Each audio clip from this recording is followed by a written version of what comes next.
Welcome back to channel Oyiwala. Maximum అందరూ online verification complete చేసుకొని అలాగే అందరూ మ్యాక్సిమం వెబ్ ఆప్షన్స్ ఇచ్చారనుకుంటా. సో మనకి నేనైతే వెబ్ ఆప్షన్స్ అయితే కంప్లీట్ అయ్యాయి. రేపు మనకి అలాట్మెంట్ ఎప్పుడంటే సెప్టెంబర్ 20కి అలాట్మెంట్ అని మనకి అఫీషియల్గా నోటీస్ అయితే వచ్చింది. సో మనకి సీట్ అలాట్ అయిన తర్వాత మనం ఫర్దర్గా చేయాల్సిన ప్రాసెస్ ఏంటి అంటే, ఒకవేళ మనకు నచ్చిన దగ్గర సీట్ వచ్చిందనుకో, మనం వెంటనే ఆఫ్లైన్ సబ్మిషన్కి వెళ్ళి కొన్ని డాక్యుమెంట్స్ సబ్మిట్ చేయాలి. అవి ఏమి అనేది మనం ఇక్కడ తెలుసుకోబోతున్నాం. అలాగే ఇప్పుడు మనకి ఒక దగ్గర ఫస్ట్ ఫేజ్లో సీట్ వచ్చింది, అది మనకు నచ్చకపోతే కానీ మనం వెంటనే వెళ్ళి సబ్మిట్ చేయకుండా సెకండ్ ఫేజ్ వరకు వెయిట్ చేయొచ్చు. అది ఎలా అంటే, మనకి వచ్చిన సీట్ ద్వారా మనం అక్నాలెడ్జ్మెంట్ ఉంటుంది, అందులో ఫీజు ఒక 800 చూపిస్తుంది. అది చూపించి మనం సీట్ని హోల్డ్లో ఉంచవచ్చు. ఎప్పటి వరకు అంటే సెకండ్ ఫేజ్ వరకు. సెకండ్ ఫేజ్లో మనకు నచ్చిన సీట్ వస్తే మనకు ఫస్ట్ ఫేజ్లో వచ్చిన దగ్గర క్యాన్సిల్ అవుతుంది.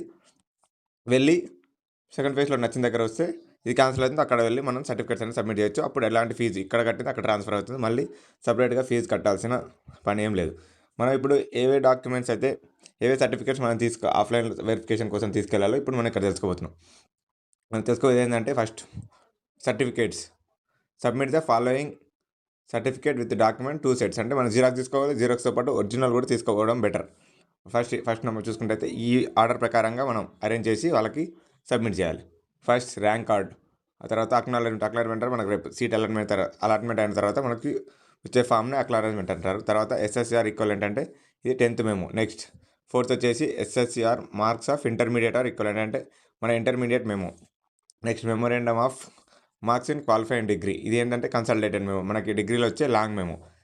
నెక్స్ట్ ప్రొవిజనల్ సర్టిఫికేట్, దాని తర్వాత study certificate from first standard to intermediate and graduation, అంటే మన లాస్ట్ 7 years సంబంధించిన స్టడీ కండక్ట్స్ ఇంకా బోనఫైడ్స్ ఏమైనా ఉంటే అవి తీసుకొని వెళ్ళాలి.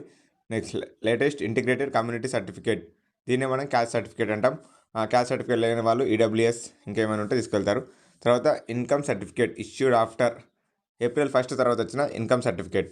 మనం ఇప్పుడు 10th మెయిన్ చూసుకుంటే ట్రాన్స్ఫర్ సర్టిఫికేట్ కంపల్సరీ, ఇది ఒక్కటి ఒరిజినల్. మన దగ్గర నుంచి ఒరిజినల్ ఏమైనా తీసుకుంటారంటే వాళ్ళు టీసీ ఒకటే తీసుకుంటారు.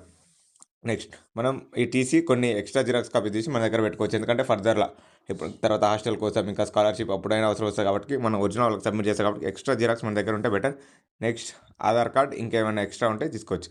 మరిన్ని ఇలాంటి అప్డేట్స్ కోసం మా ఛానల్ని సబ్స్క్రైబ్ చేయండి. Like, share, comment and subscribe to Oyiwala. అన్నీ ఇక్కడ చూపెట్టిన డాక్యుమెంట్స్ అన్నీ 2 జిరాక్స్ కాపీస్ తీసుకొని వెళ్ళాలి. మనకి ఎక్కడ సీట్ వస్తే అక్కడ వెళ్ళి అక్కడ మనం ఆఫ్లైన్లో రిపోర్ట్ చేయాలి. Thanks for watching.